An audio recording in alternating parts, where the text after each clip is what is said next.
ini? Okey, jadi sekarang kita boleh tengok ada dua doktor sukarelawan kita, Dr. Ainan dan Dr. Sarah, sedang melakukan konsultasi kesihatan kepada pesakit. Jadi tadi kita dah daftar, saya dah triage mereka, kita dah saring mana yang betul-betul perlu jumpa doktor.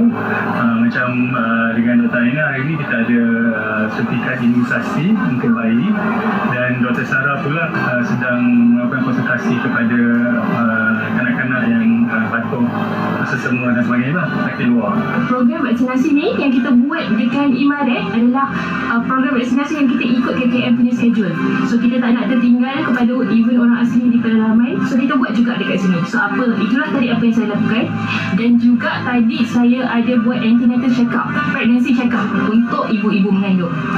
Yang berada di sana saya kiranya khas untuk gigi saja. Betul. Jadi itu salah satu servis kita juga, iaitu rawatan pergigian. Jadi rawatan pergigian fokus kepada kecemasan lah. Contohnya kalau yang memerlukan cabutan ataupun yang sakit, jadi perlu bagi sama ada ubat painkiller ataupun memang giginya teruk tak boleh selamatkan, ni kita cabut. Jadi kita ni sebenarnya under Dentistry for the Needy, charity wing, iaitu daripada Islamic Dentist Association Malaysia. Jadi kita punya NGO tu lah, IDAM tu. Setiap ahli pasukan ini memainkan peranan penting dalam memastikan komuniti menerima bantuan yang diperlukan.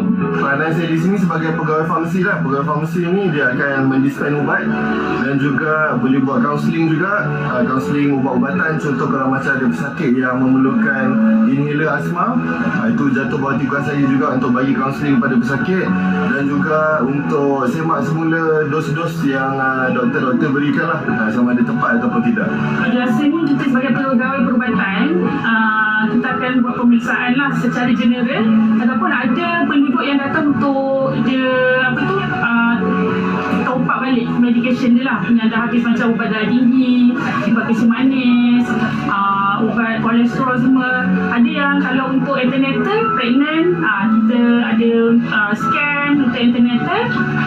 Untuk kanak-kanak pun kalau ada yang demam ke batuk ataupun yang nak sebut vaccination je lah, yang tertinggal ke apa, kita akan kejar balik lah dengan vaccination.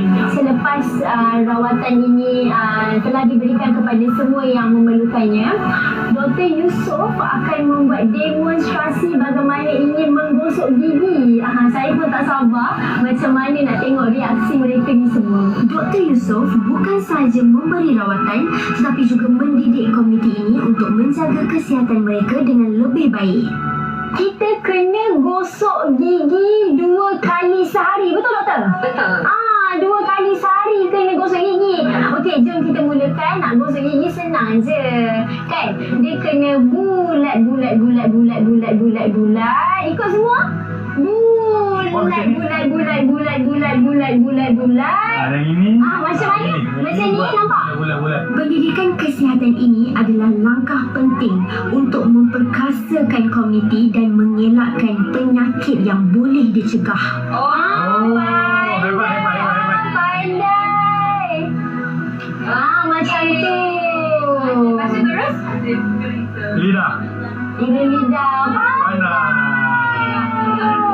Betul tak, doktor? Acara tadi tu sebenarnya penting untuk eratkan silaturahim, untuk mereka rasa lebih dekat dengan doktor. Ya, betul. Jadi sebab tu setiap kali kita habis klinik, sebelum kita balik, kita akan buat ini yang kita namakan program psikososial. Jadi lebih kepada untuk trigger dia punya tumbusaran, untuk bagi dia orang happy, untuk trigger communication, dan masa yang sama kita suntikkan info-info kesihatan. Sebab tu kita buat urus gigi, bagi mainan, hanya khabar. Jadi itu semua dalam orang kata bukan saja nak merapatkan silaturahim, bukan nak beri rawatan je, tapi kita nak bagi dia happy. Betul. Kita nampak tadi diorang gembira, diorang ketawa. Itu yang kita nak. Melalui usaha ini, Dr. Yusof dan pasukannya membuktikan bahawa kasih sayang dan ilmu adalah kunci kepada kesejahteraan komuniti. Kepada penonton-penonton di rumah dan doktor, saya sangat sangat teruja sebab saya pertama kali ni tengok sukarelawan bantuan perubatan datang ke sini memberi rawatan yang terus kepada mereka. Saya tengok tadi tanpa Dr. Sarah, Dr. Aina, Dr. Yusof sendiri, bagaimanakah mereka ingin dapatkan rawatan dengan pantas, tak perlu keluar daripada perkampungan diorang. Saya difahamkan perkampungan diorang untuk pergi ke hospital yang berdekatan memakan masa 3 jam. Dalam cuaca yang baik. Itu dalam cuaca yang baik. Ya, betul. Kalau dalam cuaca yang buruk seperti hujan dan sebagainya, Lebih atau mungkin dia orang tak mampu nak keluar. Betul. So saya rasa sangat kagum dan sangat terkesan lah. Saya menyentuh hati dan berasa sangat-sangat gembira melihat bantuan seperti ini dilakukan. Terima kasih kepada Dr. Yusof dan pasukan.